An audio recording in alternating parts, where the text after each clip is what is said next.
अल्लाह बाजी, आप कितनी अच्छी लग रही हैं। आपको पता है कैसी लग रही हैं?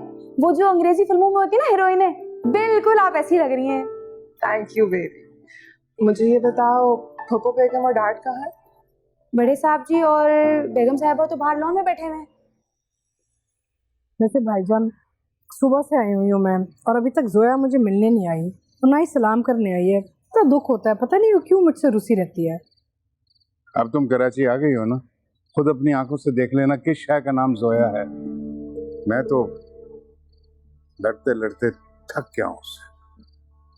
अरे लड़ने का क्या फायदा है? आप उसके बाप हैं, वो बेटी है आपकी। मोहब्बत से समझाएं, प्यार से समझाएं, समझ जाएगी। आपको याद है एक जमाने में आपकी हर बात मानती थी वो जमाना और था, अब जमाना बदल गया है। जोया मेरा माजी बनकर मेरे सामने आकर खड़ी हो गई है। हर वक्त मुझे मलामत करती है, अपनी माँ की मौत का हिसाब मांगती है मुझसे। मैं तो उसकी तरफ देखते हुए डरता हूँ। मुझे डर लगता है कि कब वो मुझे थोड़ी बहुत इज्जत जो रह गई है उसका मलिया मेट न कर। अब वो सोए।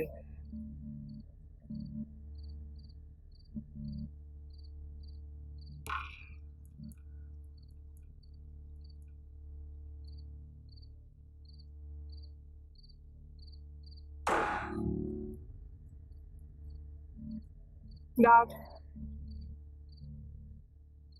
मिनाल के घर जा रही हूँ। बार बार कॉल्स मत कीजिएगा, देर हो जाएगी मुझे, जैसे आपको हुआ करती थी। जोया कैसी हो बेटा? वैसे बेटा, ये वक्त तो शरीफ के घर आने का है। अब तुम बाहर जा रही हो और लगता है पार्टी पे जा रही हो शायद, जैसे तुम तैयार हुई हो। लोग क्या कहेंगे? लोग? कौन से लोग फूफो? कहीं ये लोग आप ही तो नहीं है जो सिर्फ इसीलिए जिंदा है ताकि दूसरों की जिंदगियों में इंटरफेयर कर सके, कमेंट्स पास कर सके? Am I right dad? I mean, जहां तक मुझे याद है आपने तो कभी परवाह नहीं की ना जब अम्मू ने आपको रोकना चाहा। डैड, जोया बेटा, ये मुनासिब नहीं है ना। क्या मुनासिब नहीं है फूफो बेटी? मेरे ये कपड़े,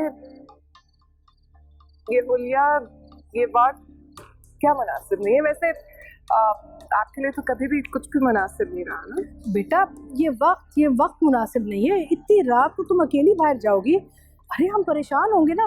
देखो, अगर तुम्हारी माँ भी जिंदा होती तो वो भी परेशान होती है ना। चले, इसी बहाने आपने कम से कम मेरी माँ को तो याद किया। अच्छा सुनो, क्या?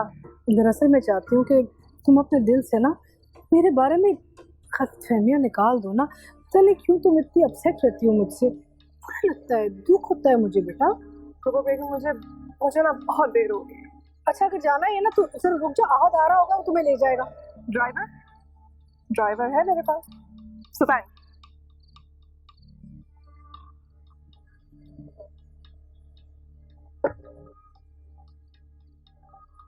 बिटिया रुको, हम भी चल रहे हैं आपके साथ। बिटिया रुको।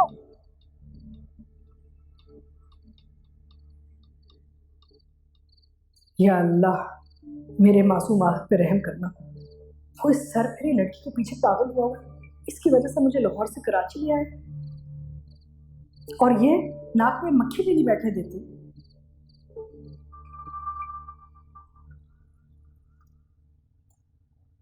जोया बिटिया, एक बात कहूँ, आप बुरा तो नहीं माने? क्या? आपको क्या जरूरत थी आज ही अपने पुप्पो के सामने ऐसे कपड़े पहनने की? और आपको क्या जरूरत थी आज ही मेरे साथ आने की? बिटिया, हमें कोई शौक नहीं था आपके साथ जाने का। हम तो सुकून से बैठे खाना खा रहे थे। वो तो साहब ने कहलवा भेजा कि हम आपके साथ जाए। इसीलिए ताकि आप मुझ पर नजर रख सकें और डैड को जाके सारी इंफॉर्मेशन दे सकें कि मैंने क्या किया, क्या नहीं किया, किससे मिली, किससे नहीं मिली, है ना? तो इसमें गलत क्या है? तो दादा भी, मैं 24 साल की हो चुकी हूँ, मुझे अपना अच्छा बुरा सब पता है। अब प्लीज ये बात आप जाके डैड से कहें कि उन्होंने जो भी किया अम्मू के साथ। मिनाल का घर आ गया और मैं ऑलरेडी लेट हो रही हूँ पार्टी की। जोया बीबी, यहाँ सालगिरह या अकीका बना ली।